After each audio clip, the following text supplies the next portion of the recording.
I'm with Sarah Rose Siskind, everybody. Welcome back to Walk-Ins Welcome. Thank you for having me, Bridget. Thank you for coming. It's I exciting. just had the joy of talking to your husband. Oh, him. Yeah. Yes. Oh, him. That one. That one. Yeah. Is this your first marriage? Yes. Okay. But not my last. He's almost 30 years older than me. Yeah. So that's basic. I can confidently say this will be my last. He says I'm warming up. Hey, look, he could go all in on the don't die stuff. I am pushing that, actually. I have him on a pill regimen and just also a nag regimen where I nag him into being very fit. Did you become a nag instantly the moment you put the ring on? You're like, started nagging him about his health? Well, to be clear, number one, I was that way since the jump. So marriage didn't change nothing other than our tax bracket. And I was one who proposed to him, so he had the chance to turn it down. He knew what he was signing on for. Okay, yeah. Oh, yeah, I saw that. It was a Burning Man, right? Yeah, this was at Mudburn, so 2023. When right after I proposed, at the very romantic spot called the Trash Fence at Burning Man. After that, it just started raining, which it hasn't done in, I don't know, millennia. And this ancient lake bed suddenly became clay. And we were trapped there, all the flights, you couldn't make them. And but we didn't care because we were engaged and we were all googly eyed over each other. Oh, I love that. Yeah, and how was your honeymoon? And he said you went to Italy? Italy, and he just said Italy? Well, we didn't have much time. We were. He didn't all mention over we the also place. went to Israel. He's already selling out my people. Well, no, it just didn't really come up. Yeah, we went to Italy to meet to go to his ancestral village, actually. Oh, wow. Fragneto Monfort. His grandparents had emigrated from there, and they'd been there prior to that for 1,000 years. Wow. And I managed to find a relative of his. Oh. And it was the perfect Italian nonna, welcoming him inside, giving him espresso and alcohol and all this stuff. And yeah, it was great. And then we went to Israel after that. So old stuff, then even older stuff. That was the theme of the trip. And it was so awesome. We went to all the Christian sites, which I hadn't seen before, like Galilee, Nazareth, Bethlehem, Church of the Holy Sepulchre in Jerusalem. It was mind-blowing. How many times have you been to Israel? So 3 in the past 2 years. Oh, okay. And then this will be my 8th time overall. Okay. Oh. Yeah.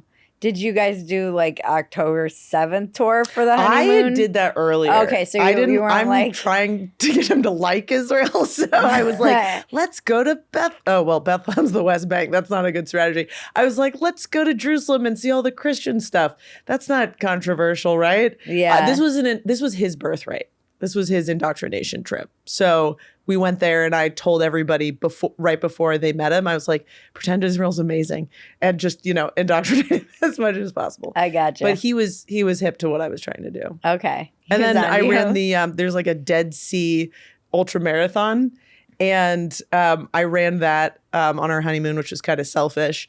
And that was really, really interesting because one, it's right on the border with Lebanon, which I was a little bit worried about, but turned out to be totally safe. 2, it was really beautiful because people were running to commemorate different hostages that are still in Gaza. But it makes it really awkward when you pass them because it's a foot race. And so you're thank you for commemorating this person. I'm sorry to be passing it. It's very awkward. But then here's my running piece of advice. So I won the race for my age and sex division. Wow.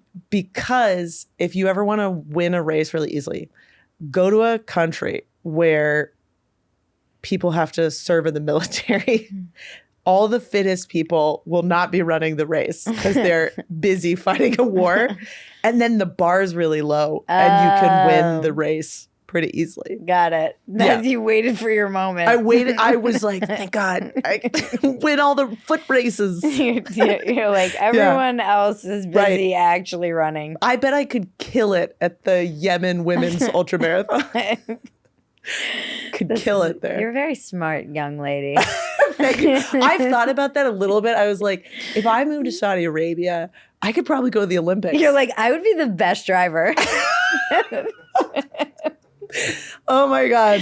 The amount of pressure there would be to drive as a woman in Saudi Arabia. Wait, can they drive there now? They can. Yeah. And so I used to... And you're like, and they're worse than females normally are. I mean, they're just learning. They're just learning. That's a high bar. I worked for this robotics company for a little while. And the robot was like this female celebrity robot named Sophia. And on stage, when she was like giving an award or interviewing some Saudi official, they presented her with citizenship. And this like blew up all over social media. And it was a huge deal because it was like, this woman is granted citizenship and this like female robot, and she has like more rights than like actual women. Yeah. And it's like, because like self-driving cars means that machines can drive. Yeah. But like women can't. So it was like a very interesting, like, does she need to wear a headscarf if her hair is not real? Luckily, she actually didn't have hair. It brought up a lot of interesting questions. Yeah, I bet. Yeah. They're like, we value robots more than women here. Basically. It's interesting because, they're getting much better. Like, props to Saudi Arabia. They're improving a lot. They've been like westernized a lot. progress needs to be acknowledged. But, like, my friend is, like, a economist, and she said that she was on a panel. A bunch of economists were being asked by Saudi diplomats, like, what can we do to increase our economy so that we're not so reliant on oil? How can we like diversify? And economist after economist was like, if you could just let maybe like half the population work, that would like double your economy. And they were like, no, it couldn't be that. We couldn't do that. That would never work. And women make baby. They're like, nope. Yeah, next idea. You are obsessed with AI. I am obsessed with AI. Yeah.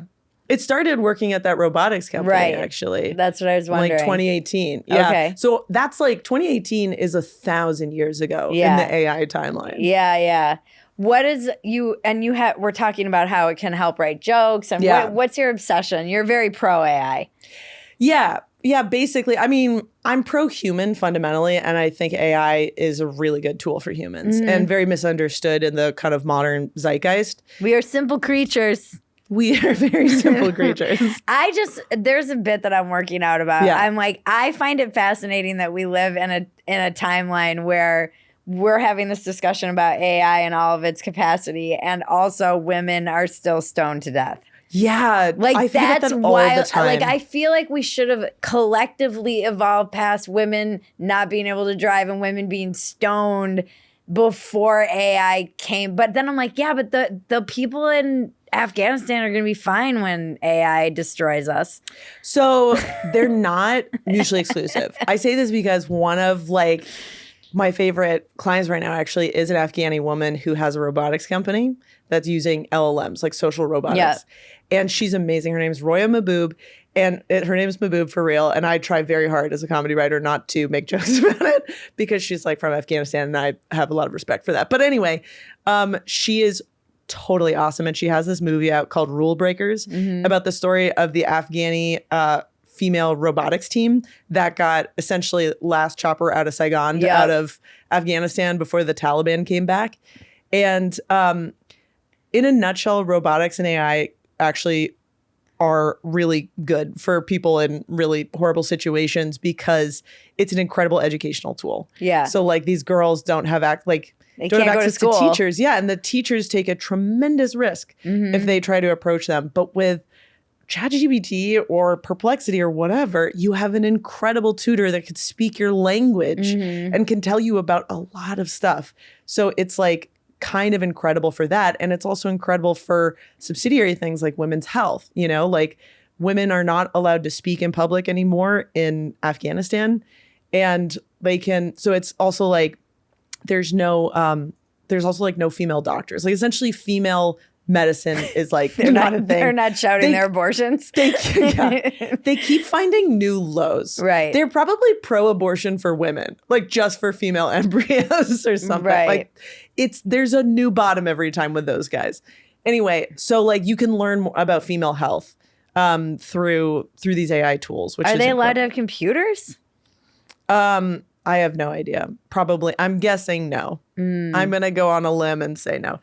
So, I mean, it's helpful in that way. There's also things like people misunderstand technology. Like one of the biggest things is like Bitcoin is unbelievably useful for women across the Middle East who, you know about this, who like take jobs where they can't get paid. They can't open a bank account sometimes. They can't get paid without their parents knowing. So they get paid in Bitcoin, which is sometimes more stable than the local currency. And whenever people think of Bitcoin, they think of some like bro Chad, ice bathing and like, trying to get you into a pump and dump scheme. And it's like, I'm thinking about like a Pakistani coder woman that I worked with recently who's like very grateful for this technology. Yeah, I talked to a journalist actually about this, and she was saying that it was the only way she would have been paid in the Middle East because she couldn't be paid. I think she was Iranian. So oh wow. And she's like, you also can walk out of the country with your money. Yes. You can go border to border with as long as you have your key or whatever, but you can't leave a lot of the time with the currency or with anything really. So yeah, it's huge. I mean, I've met through Nick, my husband, Nick Gillespie, like all these like really cool dissidents from like, Russia and Venezuela and this great group Ideas Beyond Borders, and they all get paid in like crypto. It's a common theme, just Bitcoin. And is that Faisal? Yeah, Faisal Al-Mutar. Such an awesome dude. Yeah, he's been on. Yep. Oh, really? Yeah, oh, good. We were just texting, actually. It's so weird that you brought him no up. kidding. Yeah. He is so awesome. Yeah, I love that him. Dude. I know. And he's got such a fascinating perspective. Absolutely. We met in the before times, which seems like ages ago, like 2018 or 2019. Yeah, it was before times. It was at this woman had like a castle in upstate New York. Yeah. I don't want to out her name. I would use her name, but I don't want to because I don't know if she wants to. Like a small castle. It was like a very cute house. It was like looked like a castle, but it was small. You're defensive of an anonymous woman. I'm not attacking her for having a castle. But it was weird. There was like a whole group of people there that were really interesting, and that's where I met Faisal. Awesome. And Melissa Chen was there. Yeah. And I think that was the first time I ever met like James Lindsay. Yeah. So it was like a really. Yeah, it had James to have been Lindsay, like 2018. he was on your podcast. Yeah, recently. it was really good. How's he doing lately? He's good. I hear that he's doing good. It's funny because I got a text message from someone who said, you made your podcast with James Lindsay made me feel differently about James Lindsay, and that's very hard to do. Yeah. But he's in person, he seems so much more grounded and sane than online. Yeah.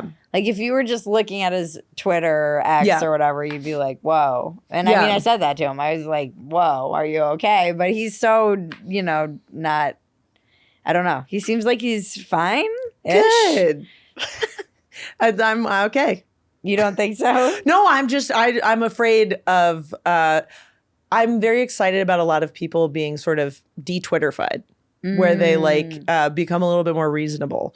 Like, Richard Hanania, people who are like super online and kind of like in a tiny culture that's like kind of antisocial essentially. And then kind of coming out of it. But then you're like, well, they could easily go back. So don't get too hopeful. Yeah, I see. You've all heard me screaming women for years now, and I'm a big advocate for women in general and women's health in particular. That's why I love Quest's line of medical tests specifically focused on women's health issues. They offer a basic women's health profile test that gives you a snapshot of your current health and wellness, women's hormone tests designed to identify imbalances associated with various health conditions, and specific tests for fertility, thyroid function, and even your menopause stage. You can take a perimenopausal test to help you determine if you're entering perimenopause, an early menopausal panel, and a postmenopause panel. I know you'll see Instagram jokes like, oh, if you know the lyrics to this song, you might be in perimenopause. And you'll laugh and go, haha, I probably am in perimenopause. But are you? You want the actual data. This is all such important knowledge for women to have because it can affect the way you work out. It can affect what you should be eating. And just now they're starting to really realize how much all of these hormones play into us losing weight, keeping bone density. All of this information is so important to you. Your results are delivered online quickly and discreetly, and you get all of this information without a doctor's visit. Ladies, prioritize your health and visit questhealth.com today. Use the code WALK-INS to get 25% off and find answers to the multitude of health questions you may have. That's questhealth.com and use the code WALK-INS for 25% off. So tell me how you use AI for joke writing, because you were saying I'm like very pro AI, but you said that most comedians are not. Yeah. No, I think like truly like OpenAI reached out to me to do some talks and like just talk about this stuff. And I was like, okay, so you're basically the #1 company in the world right now. And I have 5,000 Twitter followers. Why are you reaching out to me? And the contact there is just like, no other comedy writers are talking about AI or using AI or excited about it.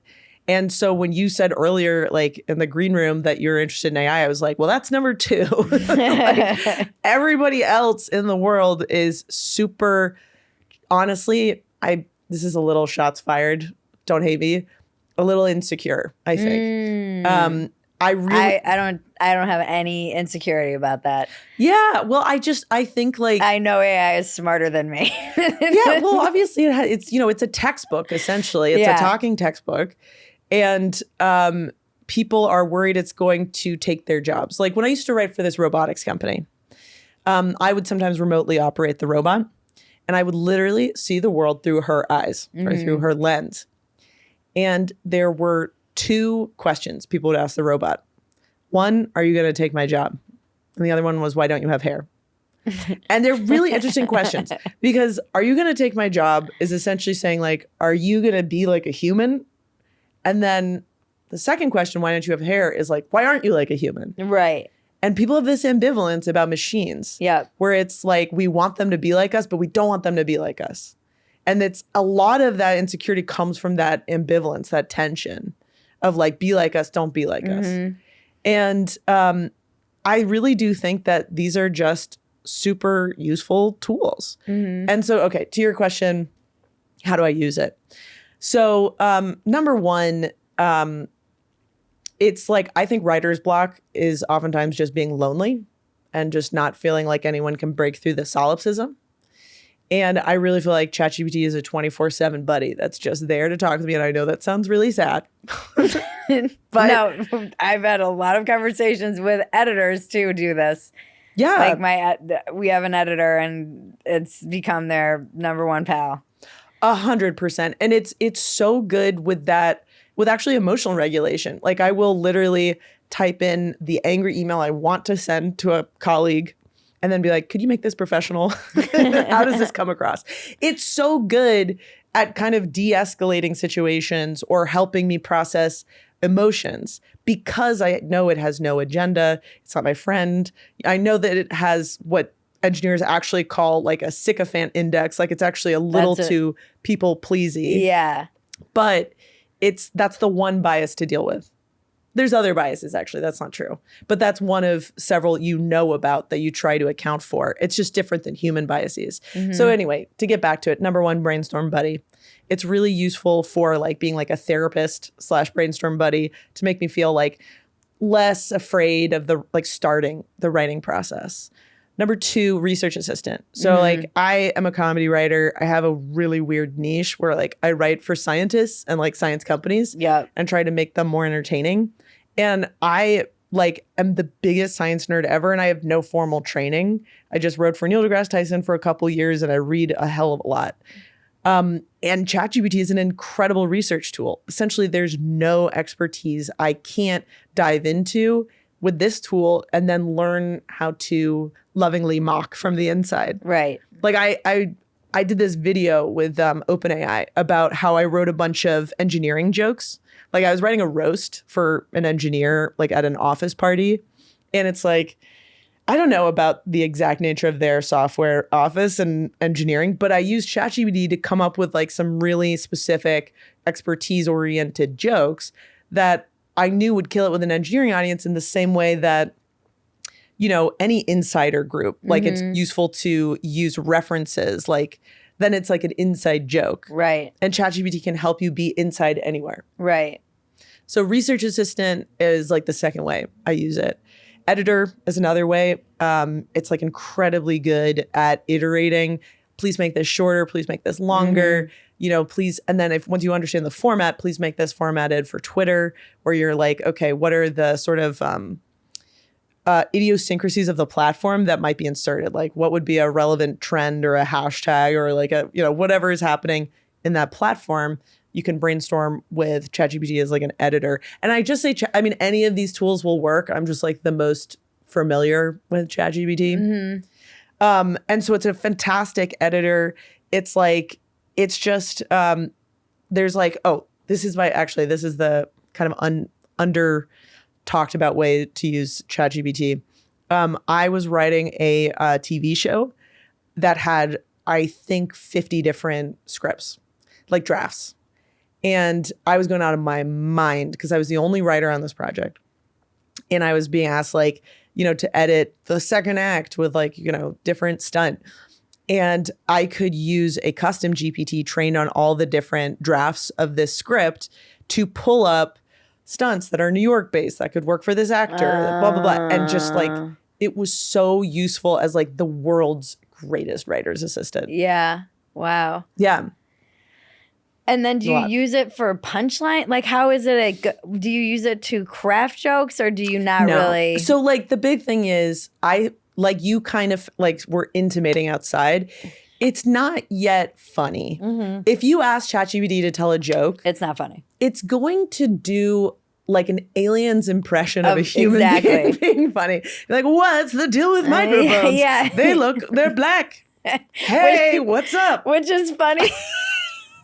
What's funny about that is that every ChatGPT joke kind of sounds like a Seinfeld premise. Yes. You know? You're like, it's like been trained on every single Seinfeld joke. Yes. It really is. Like, what's the deal? It's so true. But here's why. One, it's lagging. Yeah. Its knowledge of humor is old. Yeah. And clearly. two, think about it this way. AI is trained on information that has to be classified. Whether it's a Wikipedia entry or a tweet, it has to be classified. Somebody needs to say this is a joke. Right. For like the models to know, to pick up like probabilistically speaking, this is a joke. Everyone's talking about it as a joke. And people are going to talk about Jerry Seinfeld. He's so famous. He is a comedy writer. He is a comedian, you know, a comedy actor. So he's overweighted in the data, you know? Yeah. Like somebody like you, especially, you know, you're like also a journalist and a podcast host, you know? So like the way you're classified is a little bit more all nuanced. over the place. Yeah, exactly. Whereas he is very heavily weighted a certain way. So you'll see it being essentially just really hammy. It's going to signal this is a joke in the most obvious way possible. There's a fantastic Vulture article from a couple years ago where famous comedians rated ChatGPT's attempt to do a version of their style of a joke. Okay. It's amazing. And my favorite comedian, Gary Goldman, analyzes his joke and talks about like how amazing it is, but also the ways in which it's like that uncanny valley thing. Yeah. And he's like, the biggest thing is just it's sort of conjunctions. Like if you're gonna do like a monologue joke for like Jimmy Kimmel, like there are certain particular phrasings that we don't really use anymore, like Letterman would do. Like, for example, you hear about this? You know, where these astronauts, they landed in the water. You hear about this? You know, he's like talking to Paul. Nobody does that anymore. You know, no host does that. But it's a small little thing they did maybe like 15 years ago or something. And ChatGPT will do that because it's really trying to please you and be like, this is a joke. Trust me, like this is a joke, you know? But what comedy writers do is they say, ChatGPT, give me a joke. It's not funny. And they're like, fuck it. This tool sucks, you know? And it's like, I'm sorry, if I told you just like tell me a joke, like out of nowhere, no context, and you didn't deliver an amazing joke, and I was like, oh, Bridget sucks. Like that would be insane. Yeah. We give people a whole 5 minutes of their tight five. Yeah, but I think it's also because we are trained as humans with ChatGPT. If you use it at all, just the speed at which it can crank anything out, usually in a pretty good way, is you would expect it to be able to do that with a joke. Yeah. So I understand that. I understand, like, it makes sense to me that there would be a kind of, but again, I think a lot of comedian writers are like, I want it to work, but I don't want it to work. Right. That same thing of like, I wanted to, like, hey, do this for me. And then when it doesn't, you're like, you suck. Thank God. I just think of it a little bit like a person, like, are you actually going to go on stage and be like, I don't want this person to be funny because I don't want them to take my job. Like it's a little bit like, try to have more self-love and self-confidence. It's also like inherently comedy is unpredictable. Yeah. And so I do think like because a large language model is trained on pre-existing data, you'll probably see humans will always be edging out comedy because stuff like Eric Andre it's cutting edge. Eric Andre is every comedian's favorite comedian because he's got a really edgy new type of humor. I mean, actually, that's a little broad brush. I like classic comedians, but a lot of comedians have an appreciation for certain types of comedians like Andy Kaufman and Eric Andre for just being very wildly unpredictable. Yeah. And that's something, of course, LLMs are not going to be able to mimic very well. So I think partly like, I wish people wouldn't be so insecure. Yeah. Yeah, I think it's got to be unsettling though. Yeah. I mean, when you ask it a question, when you're like, hey, write me this thing that's this thing, and it's like, brrr, you're like, this is a little terrifying. Just watching it work in real time. I can understand why people are unsettled by that. I guess like I'm a little weird. Maybe because I worked in robotics. But when I see that, I feel like I'm looking at the internet in 1995. Like I feel nothing but excitement. Yeah. Sometimes I get overwhelmed and I have to like breathe because I forgot I haven't been breathing. And it is a mixture of, it is like the internet. And horrible things happened on the internet. Yeah. I went to the ChatGPT headquarters, the OpenAI headquarters, and I met a man whose whole job was to get ChatGPT not to make meth, like not to tell you how to make meth. Like that wasn't his whole job, but it seemed like that was a big part of his job. And he was very tired. Yeah. He was so tired. Like people are going to use ChatGPT and other tools for terrible things in the same way they use the internet for terrible things. So it's like nuclear power / nuclear weapons. Like it's a huge advancement. But I do think like all those advancements, like the internet, like nuclear energy, it's mostly for good. Mm-hmm. But there is going to be huge transition costs. Yeah, this is what Nick and I were briefly touched on this. My sister and I were talking about this today, just how we kind of laugh at this whole, like, we need to get the cell phones out of the schools. It sounds like old timey to me already. I'm like, why are you guys having this discussion? We need to figure out, like, do you not see that education as we know it is about to collapse? Right. Completely. Yeah. You need to reform all of education like yesterday. Yeah. You guys are arguing about cell phones in schools, and every one of these kids is using, like, all of them are using AI. Yeah. I mean, I think it's you have to learn how to use AI and not to use it. Yeah. Like, I think that kids are just going to have like a couple different educations because, there could be an EMP and the internet goes out and we have to, fend for ourselves for a little while. Like, it's good to preserve old forms of knowledge. Like in Asheville or in like North Carolina, when that like horrible hurricane happened, people had to ride horses to get places. Yeah. Analog technology will still be necessary. People were using radio to get information out. So analog technology, I love and will always be necessary. But there's also a new type of knowledge that will be necessary, which is utilizing the latest tools. And like you were saying, there's no putting the genie back in the bottle, babe. Like, once it's out, it's out. Like, we're not going back. No, it's silly to even, it just seems like a weird argument to be having. Like, I understand why people are having it, but I'm like, do you not understand that there's, like, your way of teaching is pretty much irrelevant? The whole entire way that you're going to have to go back to oral and physical exams with pencil in the class. The thing that bothers me a lot about a certain type of person is that they're nostalgic and they have no sense of history.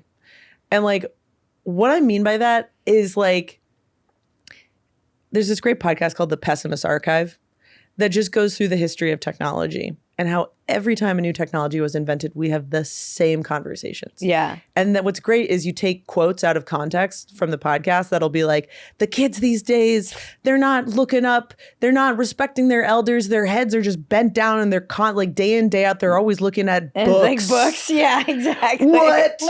Mic drop. I was going to say, did we get tech neck from books? Like, people were looking down at books forever. Exactly. Why was there never any of this discussion what about, happened to oration and memorization? Everyone's like, the kids are getting tech neck. I'm like, but we looked at books. Yeah, it's like that came from somewhere. So it's like, because like, it's weird. Like, I was going to say like a long time in the dark. Yeah, exactly.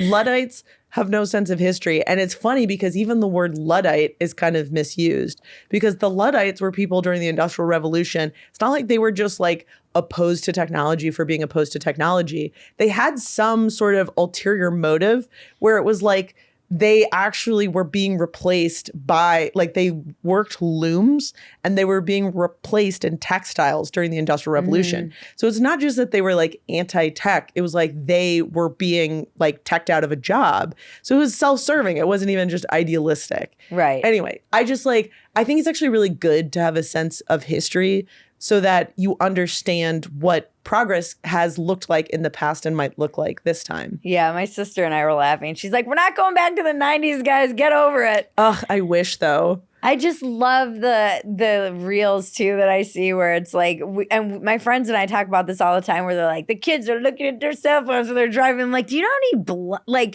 joints and cigarettes I had with like my CD case that I was flipping through while I was driving? And you see that reel all the time where they're like, the kids these days are looking at their phones. It was so much worse. I had to print out MapQuest directions and like look at those and the road like really, really quickly. I was like, thank God I say a little prayer every day for Google Maps. Like, what a huge amount of storage space in my brain has been freed up that I have no idea where I am at any given moment.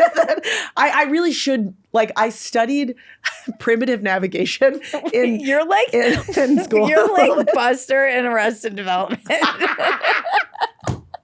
I am exactly like Buster in Arrested Development. I have a lot of mom issues for us to get to. No, I studied, his cartography class. And they're like, isn't everything mapped already?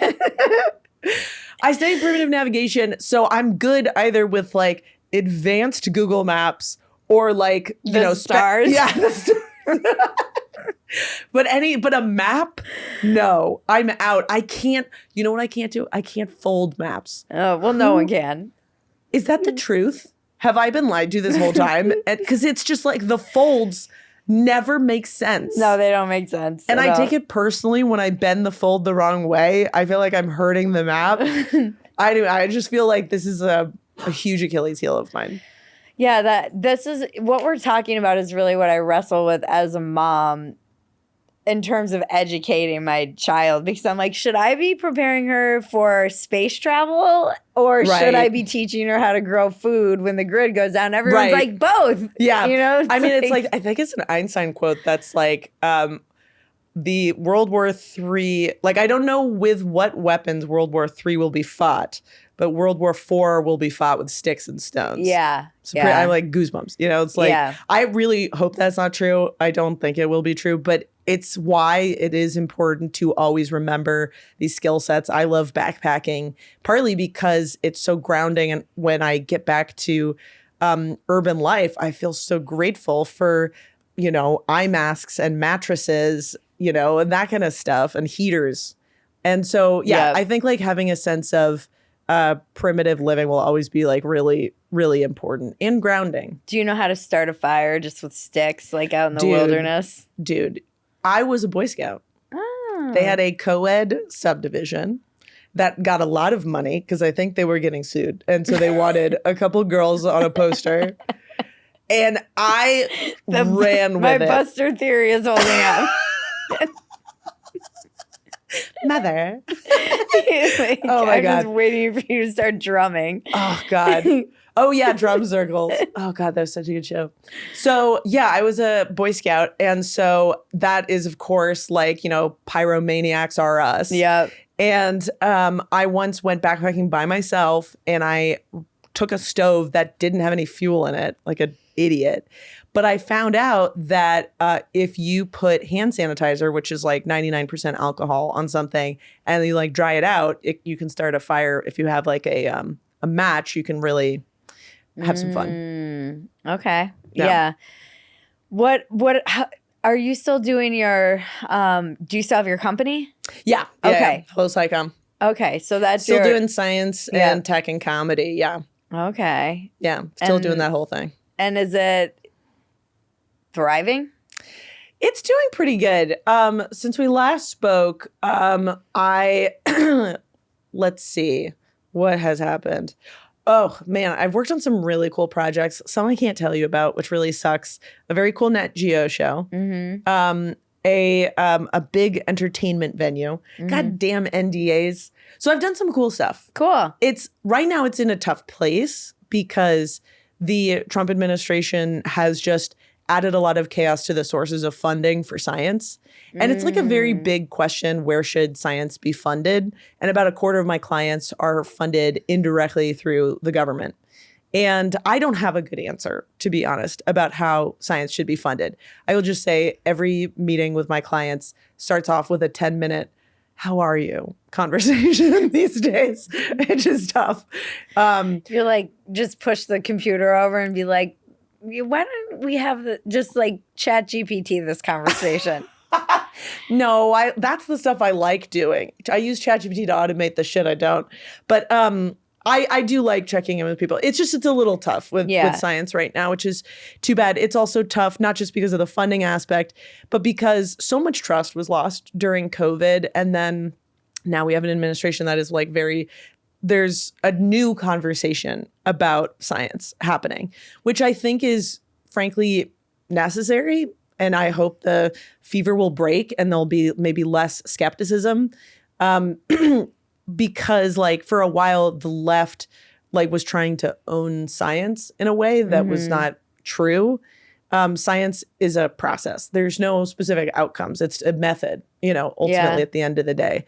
And I think like, I do wish in these times people had a more of a scientific method outlook. And so that's one of the things my company tries to do is like elevate the scientific method. And so like, for example, we're launching this thing I'm very excited about. It's kind of not super official yet, but it's called the Null Bell Prize. And it's a prize for people who have null results on their studies, because a famous issue in science is people don't publish null results when you have no significant findings. And so what we're trying to do is correct for that by having this huge award ceremony for people who publish results that have no significance, just to like encourage people and to be like, hey, you did good science. Like you didn't get splashy headline worthy, results, but you did the thing and you did it really well. And other people should know that there's no, that this exists, that there's no significant findings on this question. And so it's called the Null Bell Prize. It's going to be awarded in Stockholm, Wisconsin, at the Marriott in Stockholm, Wisconsin. There's going to be multiple. This sounds like one of those Christopher Guest mockumentaries. Yeah. Oh, I'm so excited. It's going to be so good. There's going to be a category for nullest award, like nullest result. Who has the least significant result? This is a very nerdy premise. Yeah. Okay. Anyway, that's what I like doing is like being like, science is fucking cool. Yeah. Like your last episode on Dumpster Fire when you were talking about the like the astronauts landing in the ocean. Yeah. Like the precision necessary and like the Did monumental you see the comments on that? No. Like, Maggie was sending me comments and it was like, come on, you can't believe that was real. I was like, oh my God, this is not good. That makes me really sad. But this is the problem with I mean, even before I came here today, I was looking at the image generating models that are coming out and they are fucking insane. Yeah. And you are not going to be able to discern real from fake at all very soon. Okay, wait. Bridget, Phetasy mega fans, please do a version of this podcast where we have octopus bodies right now. There's tools out there. Mega fans of Walk-Ins Welcome, please just do this clip right here, but we have octopus bodies. But it leads to, with this collapse of trust in science and institutions, but science, let's just take science aside from all other institutions.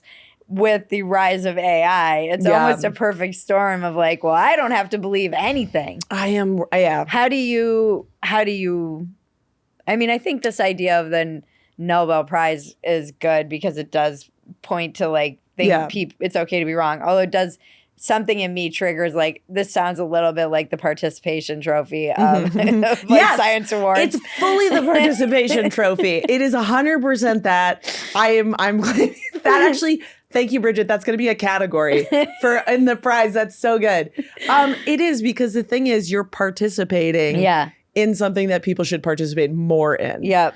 Like, instead of the participation trophy being in like, soccer that everybody's in, it's like, I don't know, something more like that that's unpopular that people should be doing. How do you kind of square the trust challenge? Yeah. It's a no joke issue. And there's one answer to trust. Luckily, it's pretty simple. It's like consistency over time. It's like the way you build back trust is that you show honesty and consistency over time. And it's very unsexy. It never happens in a moment, but it does happen. And, you can see that with, you can see that with certain organizations that like build back, like, here's a really important scientific institution, Papa John's. They did this campaign about how their pizza sucks. And I think it was Papa John's. It might be Pizza Hut. Anyway, they did this fantastic campaign about how like all these focus groups were like, we don't like the pizza. And they owned it. And they were like, we're going to do better. And they did. Their stocks rose. Like, they did so much better. And you really can actually build back trust. It's just not as sexy as losing trust. It just takes time. And I think that will happen. I'm really hoping that, organizations that have lost a lot of trust will like really focus on building it back slowly over time through the scientific process. And I think like, light is the best disinfectant. Transparency is a really great solve. One of the greatest organizations on the planet that I have had the pleasure to work with is the Center for Open Science. These guys are very controversial within the science world because they expose the replication crisis. Yep. And so they are not a friend to a lot of scientists who were scrutinized. But their goal is to elevate the scientific method. And they have beautifully smart inventions about how to do that. Things like pre-registering results. Like, this is something scientists should do. What does that mean? Well, it means like what a scientist can do is like, let's say I want to like poll a bunch of people about, what do people think about Donald Trump? And I send people 30 questions that are like, what do you think of his hair? What do you think of his policies? What do you think of his family? And then I publish a result that only includes the questions where they have positive responses. And then I run the headline, people are positive towards Trump. But I didn't include all the questions where the public might have had a negative perception of him. With pre-registration, you say, I'm going to commit to publishing all of the questions that I ask. Okay. That's pre-registration. It's like when you're playing pool and you call the corner 8-ball. Right. Like, you have to call it, before you shoot it. So pre-registration is a brilliant method for cracking down on cherry picking results. And the Center for Open Science has all these other brilliant methods of exactly this. How can we fix science? And but part of that is exposing places where we have fallen short. And there's amazing scientists who have owned their shit, including the head of the Center for Open Science, who apologized for not pre-registering his results for one of the many studies he's done. And it's like that kind of accountability that really does engender trust over time. So I do think science is on the mend and that it is building back trust. I do think a lot of it was destabilized during COVID, during, just getting a little too political in some ways. Yep. Oh, I want to talk to you longer, but unfortunately, the man took up all the time. Just kidding. Classic. No, that was my fault. I totally own my bad time management. But you are in town for a week. What is your biggest defective character? Is this a new question? Yeah. Oh my God. I always ask it. God, I have so many. I'm trying to think. What would ChatGPT say? I'm thinking more like, what would Buster say? Mom issues. My biggest character flaw. Okay. Yeah. You know what I'll say? This is really true. I am not a good listener. I admire your job and the way you do this. I really am trying to work on it. I'm a bad listener. Are you? I think so, because Nick talks a lot and I will only wake up when he's halfway through saying something. And I will try to own the fact that I didn't hear the first part. But marriage has taught me that I'm a bad okay, listener. but that's also marriage. Okay, it maybe is it's marriage. Seriously, there will be times where Jared's talking to me, and then halfway through the sentence, I'm like, "I'm sorry, what were you saying?" It's unfortunate. I hear it so much that it's become part of. He also has a very soothing, low tone, almost resonant. ASMR. Oh my gosh, melodic voice. 100%. Yeah. I should tell him that more. Thank you, Bridget. I'm it's too sonorous in a mellifluent way, Mr. Gillespie. What's your biggest asset? Oh my gosh, my friends. Oh, this is so corny. But yeah, it's good. I really, You're like ChatGPT. Yeah, that's my friend. Redundant. That's what I just said. Grok. My friends are ChatGPT, Grok, Sophia the robot, my Roomba. I love that. It's like when your daughter asks you to enable the machines in your home. That's what I do before I go to bed. My friends, and honestly, getting married recently showed me how friends are better than family. I wanted to come so badly, but we couldn't. You missed out. It was great. I can't just do party though. Yeah. I wanted to see the ceremony, for Jared and I, because we don't drink. It's the ceremony. Yeah. And so we were like, I can't. I can't just. Yeah. It's hard for us to justify maybe that. We'll do another one. Another ceremony? Yeah. Another just, renew vows while he's still alive, So probably next year.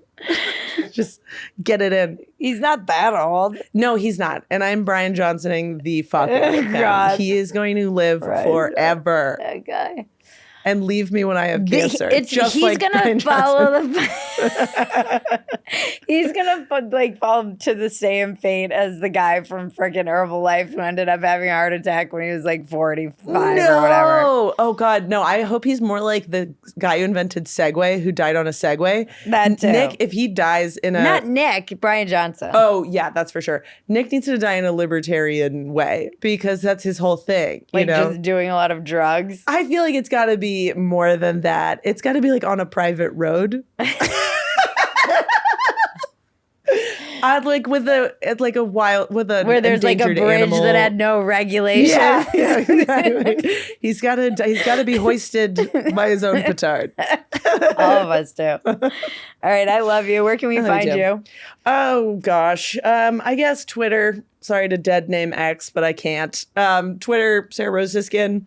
All the social media, Sarah Rose Siskind, and check out my website if you're a scientist looking to be more entertaining. There's a lot of them, and they're very boring. There's a lot of boring scientists out there who need help. That you'll get more funding this way. It's true. It is clinically proven. Yep. Well, thank you. Thank you for coming through. Yeah, thank you. And then one last octopus body thing. People one last one. The check-in with Bridget and cousin Maggie can now be found at Phetasy.com. It's been titled Another Round with Bridget Phetasy, and it's now in video. This has been Walk-Ins Welcome with Bridget Phetasy. I'm Bridget Phetasy, and you're welcome.